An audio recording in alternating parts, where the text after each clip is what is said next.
आता पाहूयात महाफास्ट 50 बातम्या।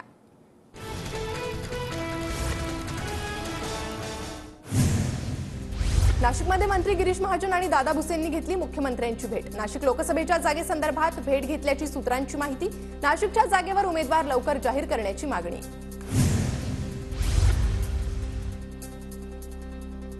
ओबीसी नेते प्रकाश शेंडगेंच्या गाडीवर अज्ञातांकडून चपलांचा हार घालत शाई फेक। मराठा समाज तुम्हाला पाडल्याशिवाय गप्प बसणार नाही, शेंडगेंच्या गाडीवर पत्रक लावलं। घडलेल्या घटनेचा निषेध। निवडणूक आयोग आणि पोलिसात या संदर्भात तक्रार करणार। गाडीवर चपलांचा हार आणि शाईफेक प्रकरणावर प्रकाश शेंडगेंची प्रतिक्रिया। सांगलीत मराठा कार्यकर्त्यांकडून ओबीसी कार्यकर्त्यांना शिवीगाळ। प्रचारावेळी खरशिंग गावात प्रकार घडल्याचा प्रकाश शेंडगेंचा आरोप। पंतप्रधान मोदींच्या सभांचा पश्चिम महाराष्ट्रात धडाका। पंतप्रधान मोदींच्या राज्यात सोमवारी आणि मंगळवारी एकूण 6 सभा। पुण्याचे महायुतीचे उमेदवार मुरलीधर मोहोळ यांच्या प्रचारार्थ पंतप्रधान मोदींची उद्या सभा। मनसे नेते अमित ठाकरे सभेला उपस्थित राहणार। जेवढे पाहुणे येतील त्याचं तुतारी वाजवून स्वागत करू। मोदींच्या उद्याच्या पुण्यातील सभेवरून सुप्रिया सुळेंचा टोला। पंतप्रधान नरेंद्र मोदींची उद्या पुण्याच्या दौऱ्यावर। मोदींच्या दौऱ्यामुळे शहरात कडक पोलीस बंदोबस्त, तर पुढील 2 दिवस शहरात ड्रोन वापरण्यास बंदी। महाविकास आघाडीच्या उमेदवारांकरता आज आदित्य ठाकरे कोल्हापूर आणि हातकणंगलेत, तर उद्धव ठाकरेंची रत्नागिरीत सभा। नारायण राणेंसाठी मनसेची रत्नागिरीत आज संध्याकाळी 6 वाजता सभा। संदीप देशपांडे, अविनाश जाधव आणि बाळा नांदगावकर नारायण राणेंचा प्रचार करणार।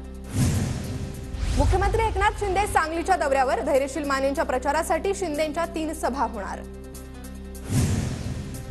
देवेंद्र फडणवीसांच्या सभेचा धडाका। सोलापूर जिल्ह्यात आज 5 ठिकाणी सभा होणार। बार्शी, माढा, सांगोला, अकलूज आणि मोहोळमध्ये फडणवीसांच्या सभा। सुनेत्रा पवारांच्या प्रचारार्थ अजित पवारांचा आज बारामती दौरा। बारामती तालुक्यात अजित पवारांच्या उपस्थितीत आज 3 सभांचं आयोजन। महायुतीतील कार्यकर्ते उपस्थित राहणार। सुप्रिया सुळेंच्या प्रचारार्थ शरद पवार आणि संजय राऊतांची सासवडमध्ये आज सकाळी जाहीर सभा। बारामती लोकसभेसाठी प्रचार शिगेला। निलेश लंकेंच्या सभेच्या बॅनरवर गोपीनाथ मुंडेंचा फोटो। गोपीनाथ मुंडे आणि राजीव राजळेंचा फोटो टाकल्यामुळे वाद। भाजपची निवडणूक आयोगाकडे आचारसंहिता भंगाची तक्रार। धाराशिवचे ठाकरे गटाचे उमेदवार ओमराजे निंबाळकर आणि राष्ट्रवादीच्या अर्चना पाटलांना निवडणूक आयोगाची नोटीस। रॅली, सभा आणि आयोगाकडे दाखल खर्चात तफावत आढळल्यानं नोटीस। उमेदवारी मिळाल्यानंतर उज्ज्वल निकम यांच्याकडून मुंबादेवीचं दर्शन। लोकांचे प्रश्न सोडवण्यासाठी ताकद दे, निकम यांचं देवीकडे साकडं। पुण्यात सुप्रिया सुळेंचा मॉर्निंग वॉक करत प्रचार। तळजाई टेकडीवर मॉर्निंग वॉक करत सुळेंचा नागरिकांशी संवाद। रत्नागिरी सिंधुदुर्गच्या वंचितचे उमेदवार मारुती जोईशींना निवडणूक आयोगाची नोटीस। खात्यात आलेल्या रकमेबाबत निवडणूक खर्च समितीचा आक्षेप। 48 तासात सुधारित अभिलेख सादर न केल्यास कारवाईची नोटीस। साताऱ्यात महायुतीचे उमेदवार उदयनराजे भोसले यांच्या प्रचारार्थ चंद्रशेखर बावनकुळेंची जाहीर सभा। सभेदरम्यान अनेकांचा भाजपमध्ये प्रवेश। कल्याणमध्ये 10 मे रोजी नरेंद्र मोदींची प्रचार सभा। कल्याणचे उमेदवार श्रीकांत शिंदे आणि भिवंडीचे उमेदवार कपिल पाटलांच्या प्रचारासाठी जाहीर सभेचं आयोजन। तुळजाभवानी देवीच्या वार्षिक उत्पन्नात विक्रमी 66 कोटी 81 लाख रुपयांची भर। भक्तांकडून देवीला 16 किलो सोनं आणि 270 किलो चांदी अर्पण। सशुल्क दर्शनातून 17 कोटी 59 लाख, तर सिंहासन पेटीत 12 कोटींचे दान जमा। अरबी समुद्रात अडकलेल्या मच्छीमार नौकेची तटरक्षक दलाकडून सुटका। तांत्रिक बिघाडामुळे 10 खलाशांसह 114 नॉटिकल मैलावर अडकली होती नौका। तटरक्षक दलाने नौकेला खेचत रत्नागिरी बंदरात आणलं। मुंबई विमानतळावर बॉम्ब असल्याचा धमकीचा फोन। पोलिसांकडून अज्ञात आरोपी विरोधात गुन्हा दाखल। विमानतळ पोलीस आणि मुंबई पोलिसांकडून आरोपीचा शोध सुरू। बुलढाण्यात क्षुल्लक कारणावरून 2 गटात हाणामारी। रात्रीच्या सुमारास लाठ्या काठ्यांनी मारहाण। रायपूर पोलीस ठाण्यात 18 आरोपींवर गुन्हे दाखल। चिखलीच्या सातगाव भुसारीमधील घटना। बुलढाण्याच्या संग्रामपूरमधील टुनकी गावात लग्नाच्या मिरवणुकीत डीजेवरून 2 गटात राडा। डीजेवर आक्षेपार्ह गाणं लावल्याने गाडीची तोडफोड। एकमेकांवर दगड विटा फेकून मारहाण। गावात पोलीस बंदोबस्तात वाढ। सध्या परिस्थिती नियंत्रणात। लोकसभा निवडणुकीमुळे मुंबई विद्यापीठातील परीक्षा पुढे ढकलल्या। 6, 7 आणि 13 मे रोजी होणाऱ्या सर्व परीक्षा पुढे ढकलल्या। डोंबिवलीत अखिल कोकण महासंघ सिंधुदुर्गची महत्त्वाची बैठक संपन्न। महायुतीत कोकणातून नारायण राणेंना तर कल्याणमधून श्रीकांत शिंदेंना पाठिंबा देण्याचा निर्णय। नाशिकच्या मालेगावात भाजपचा मेळावा। सुभाष भामरेंच्या प्रचारासाठी हजारोंच्या संख्येने कार्यकर्ते उपस्थित। छावा संघटना नाशिकमधून लोकसभा निवडणूक लढवणार। छावा संघटनेकडून 8 जण लढण्यास इच्छुक। उद्या उमेदवाराची अधिकृत घोषणा करणार संघटनेच्या संस्थापकांची माहिती। पुण्याच्या मुळशीमध्ये लोकसभा निवडणुकीच्या पार्श्वभूमीवर नाकाबंदी, 115 वाहनांच्या तपासणीतून 1 लाखांची रोकड जप्त।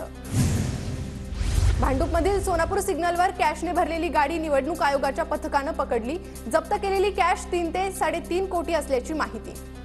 निवडणुकीच्या पार्श्वभूमीवर पुण्याच्या नरसरापूरमध्ये पोलिसांचा रूट मार्च। कायदा आणि सुव्यवस्था टिकून राहण्यासाठी रूट मार्च। निवडणूक प्रक्रिया शांततेत पार पडण्याचं नागरिकांना आवाहन। परदेशी विद्यार्थ्यांना मुक्त आणि दूरस्थ अभ्यासक्रमांना प्रवेश न देण्याचा यूजीसीचा निर्णय। देशभरातील उच्च शिक्षण संस्थांना प्रवेश बंद करण्याचे आदेश। लोकसभा निवडणुकांमुळे मुंबई विद्यापीठाच्या परीक्षा लांबणीवर। 6, 7 आणि 13 मे रोजी होणाऱ्या सर्व परीक्षा पुढे ढकलल्या। सावित्रीबाई फुले पुणे विद्यापीठातील अध्यासन प्रमुखांच्या भरतीला अखेर मुहूर्त। विद्यापीठाने विविध 11 अध्यासन प्राध्यापकांसाठी ऑनलाईन अर्ज मागवले। मुंबईकरांना पाणी पुरवठा करणाऱ्या धरणातील पाणी साठा घटला। शहरातील तलावात सुमारे 20.28% जलसाठा। मुंबईकरांना 15 जुलैपर्यंत पाणी पुरेल इतका पाणी साठा शिल्लक। महादेव बेटिंग ॲप प्रकरणी अभिनेता साहिल खान पोलिसांच्या ताब्यात। हायकोर्टाने अटकपूर्व जामीन नाकारल्यानंतर मुंबई पोलिसांच्या विशेष तपास पथकाची कारवाई। आंबेगाव, जुन्नर आणि शिरूरमधील 70 गावातील वीज पुरवठा आज काही काळासाठी खंडित। महापारेषण कंपनीकडून अतिउच्च दाब वाहिनीवर दुरुस्तीचे कामे हाती। नागपुरातील काही भागात हलक्या पावसाच्या सरी तर काही भागात ढगांची गडगडाट। ढगाळ वातावरणामुळे नागपूरकरांना उकाड्यापासून काहीसा दिलासा। वाशिममध्ये काही ठिकाणी वादळी वाऱ्यासह अवकाळी पाऊस। गेल्या महिन्याभरापासून चौथ्यांदा अवकाळी बरसल्यानं शेतकऱ्यांमध्ये चिंतेचं वातावरण। वाशिमच्या वनोजामध्ये मागील 1 महिन्यापासून पाणी टंचाईची समस्या। महिला ग्रामपंचायत कार्यालयावर धडकल्या। टँकरनं पाणी पुरवठा करण्याची मागणी।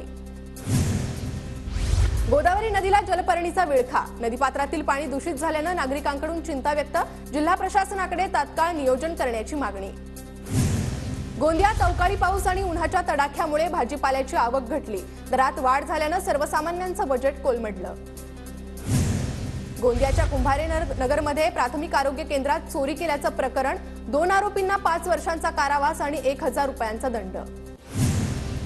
वाशिममध्ये लाखो रुपयांचा नदीवरील बंधारा अर्धवट। निकृष्ट कामामुळे पाणी वाया। सिंचनाअभावी पीक वाळल्यानं शेतकऱ्यांचं आर्थिक नुकसान। थायलंडच्या धातूंनी बनवलेल्या 6 फुटी बुद्धमूर्तीचे 30 एप्रिलला परभणीत होणार वाटप। काँग्रेस नेते सिद्धार्थ हतियांबरे यांची परभणीत आयोजित पत्रकार परिषदेत माहिती। पुण्याच्या आंबेगावमधील सातगाव पठारमध्ये मोराचं दर्शन। जंगलातील नैसर्गिक पाणीसाठे आटल्यानं प्राणी पक्ष्यांची मानवी वस्तीकडे धाव।